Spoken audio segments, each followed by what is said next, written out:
Hello everyone, here we are presenting our group report video about the study we've been working on regarding the relationship between family ownership, ESG performance, and corporate financial performance. This is the outline of our presentation. So, in recent years, sustainable development has shifted from being a peripheral trend to becoming a core standard in global business strategies.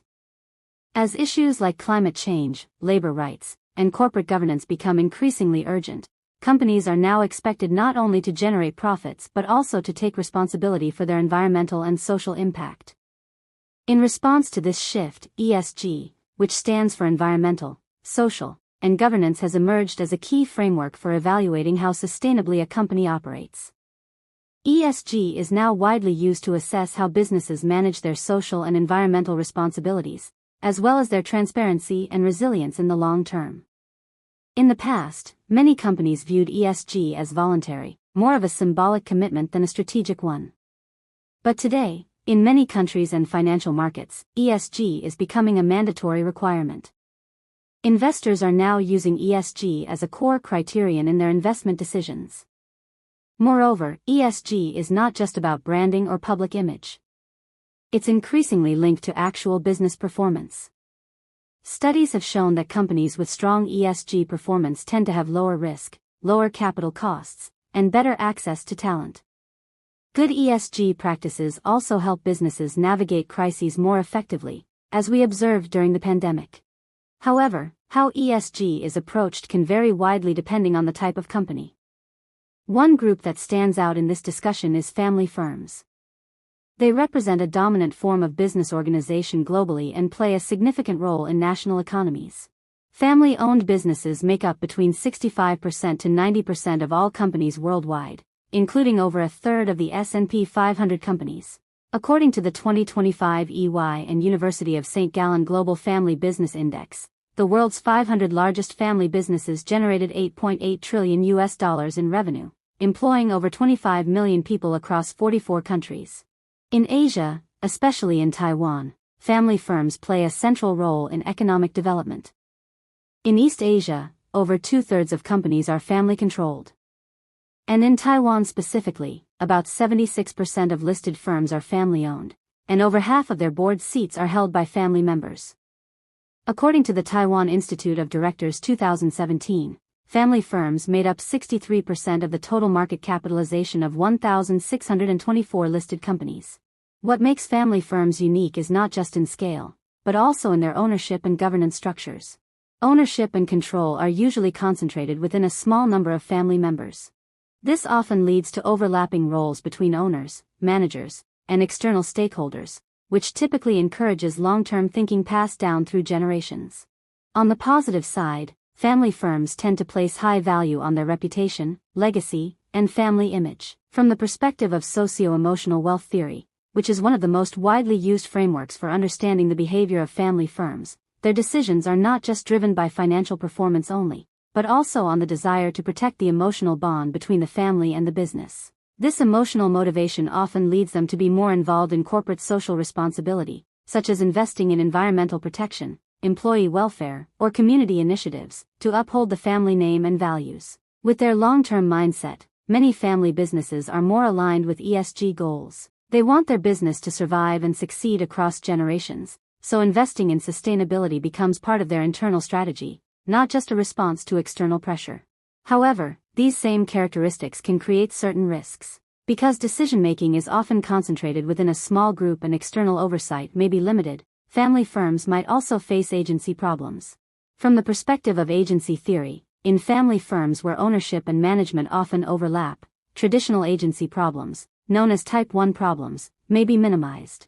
However, this same structure can lead to Type 2 agency problems, where controlling family members may use their position to pursue private interests at the expense of minority shareholders. This can reduce transparency, limit accountability, and lead to emotionally driven decisions that lack strategic objectivity. These traits can directly affect how family firms design policies and run their operations.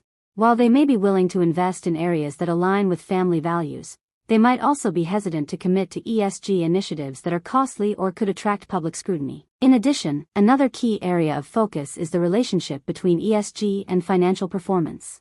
Many studies have found that firms with strong ESG practices tend to perform better financially. However, this relationship is not always consistent. It may depend on various moderating factors, especially governance. This raises an important question. What happens when the company is family-owned? With power concentrated, decisions making personalized, and motivations blending financial and emotional goals, family ownership could influence the way ESG impacts financial performance. So based on this context, we identified several key research questions. Do family firms actually perform better in ESG than non-family firms? Or do they tend to prioritize family interests over social and environmental responsibility? And most importantly, does family ownership moderate the relationship between ESG performance and financial performance? These are the core questions that motivate our research. Now, given the growing importance of ESG and the fact that family businesses hold a dominant position in many economies, it becomes increasingly important to understand how these two elements interact. To help explain how family firms may influence ESG performance and how that relates to financial outcomes, our study draws on two key theoretical frameworks: socio-emotional wealth theory and agency theory. By applying this dual theoretical lens, we aim to better understand the diversity in family firm behavior, especially in how they approach sustainability and create long-term value. Now let's move on to the methodology section.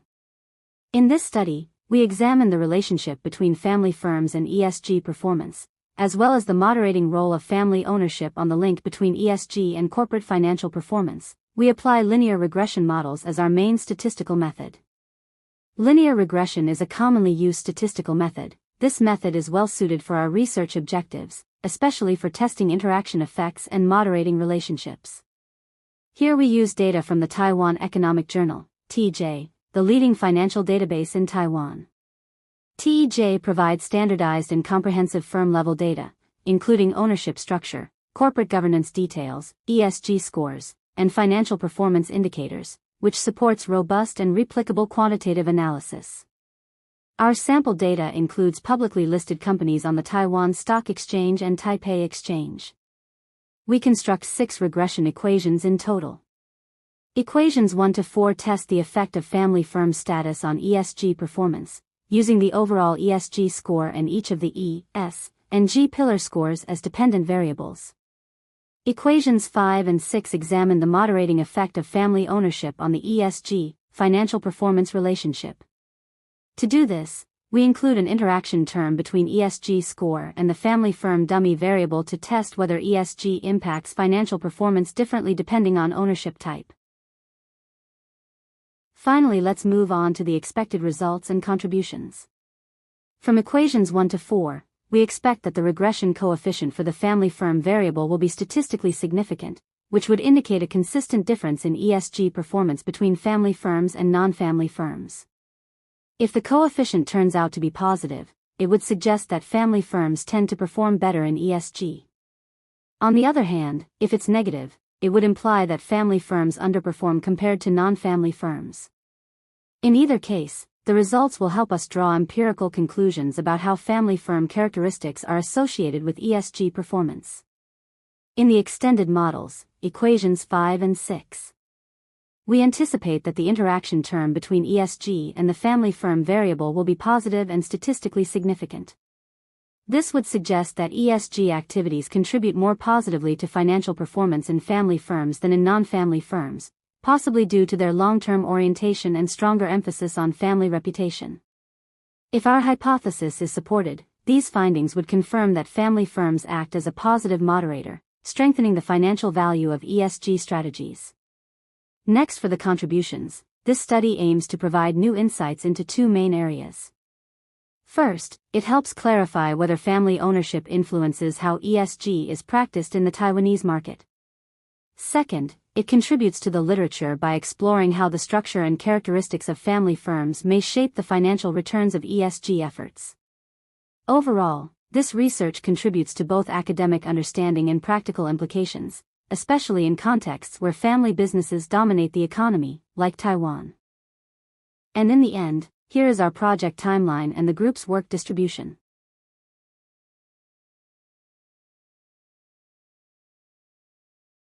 Thank you for listening.